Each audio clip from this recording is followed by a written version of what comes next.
जादुई घर, अजीब सौदा। गोलू एक मजेदार और आलसी लड़का था। उसे जिंदगी में मेहनत करने से ज्यादा खाने पीने और सोने में मजा आता था। उसके दोस्त उसे सोतेला राजा बुलाते थे क्योंकि वह हमेशा कहता था, काम तो राजा लोग नहीं करते, बस आदेश देते हैं। एक दिन गोलू को एक पुराना मकान दिखा जिस पर एक बोर्ड लगा था, यहाँ एक जादुई घर बहुत सस्ते में बिक रहा है। गोलू को लगा कि अगर ये घर सच में जादुई हुआ तो उसे जिंदगी में कोई मेहनत नहीं करनी पड़ेगी। वह फटाफट अंदर गया। भीतर एक अजीब सा बूढ़ा बाबा बैठा था। बाबा ने कहा, ये घर खरीदने से पहले नियम जान लो। इसमें रहने से तुम्हारी हर इच्छा पूरी होगी, लेकिन एक शर्त है, तुम्हें खुद कोई काम नहीं करना पड़ेगा, लेकिन घर जो करेगा उसे मानना पड़ेगा। गोलू ने सोचा, वाह, ये तो कमाल की डील है। मैं रोटी मांगूंगा, ये बना देगा, पैसे मांगूंगा, ये दे देगा।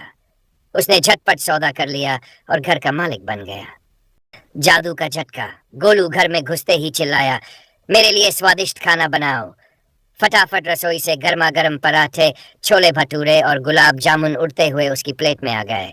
गोलू खुशी से झूम उठा। फिर उसने कहा, अब मुझे एक आरामदायक झूला चाहिए। तुरंत घर की दीवारों से एक झूला निकल आया जिस पर बैठकर गोलू मजे लेने लगा।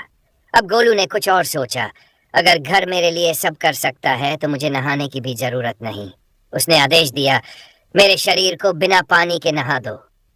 तभी दीवार से एक पाइप निकली और गोलू के ऊपर छाग छोड़ने लगी। फिर एक बड़ा पंखा आया और उसे सूखा दिया। गोलू बोला, अरे वाह, अब तो मैं राजा बन गया। लेकिन असली मजा अभी बाकी था। जादू के नियमों की सजा। गोलू की आलसी जिंदगी मजे में कट रही थी, लेकिन एक दिन कुछ अजीब हुआ। सुबह उठते ही उसने कहा, मेरे लिए चाय बना दो। चाय हवा में उड़ती हुई आई, लेकिन साथ में एक आवाज आई, अब तेरी बारी। गोलू चौंका, क्या मतलब? घर ने जवाब दिया, नियम के मुताबिक जितना आराम तूने लिया है, अब उतना ही मेहनत भी तुझे करनी पड़ेगी।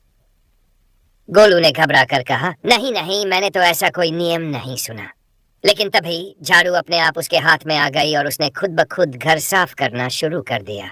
फिर उसके हाथ में बेलन आ गया और गोलू बिना रुके रोटियां बेलने लगा। गोलू ने चिल्लाकर कहा, बस करो, मैं आराम करना चाहता हूँ। घर बोला, जैसा करोगे वैसा भरोगे। अब गोलू को एहसास हुआ कि वह खुद फंस चुका है। मजेदार भाग दौड़। घर ने गोलू से बर्तन धुलवाए, कपड़े धुलवाए, झाड़ू लगवाई और बागवानी तक करवाई। गोलू हाँफते हुए बोला, मैंने ऐसा घर क्यों खरीदा? तभी घर ने कहा, अगर इससे बचना है तो एक ही तरीका है, मेहनत की आदत डालो और आलसी मत बनो। गोलू ने सोचा, अगर मैंने शुरू में ही मेहनत करने की आदत डाल ली होती तो ये सब झेलना नहीं पड़ता। अगले दिन गोलू ने खुद उठकर खाना बनाया, खुद कपड़े धोए और खुद काम करना शुरू कर दिया। अब घर ने भी उसे परेशान करना बंद कर दिया। सबक कुछ दिनों बाद गोलू के दोस्त आए और बोले, वाह भाई, अब तू इतना मेहनती कैसे बन गया? गोलू हंसते हुए बोला, बस समझो, ये जादू का असर है। और इस तरह एक आलसी लड़का मेहनती बन गया। लेकिन दोस्तों को ये नहीं बताया कि उसे सबक कैसे मिला, वरना वे हंसी उड़ाते उड़ाते लोटपोट हो जाते।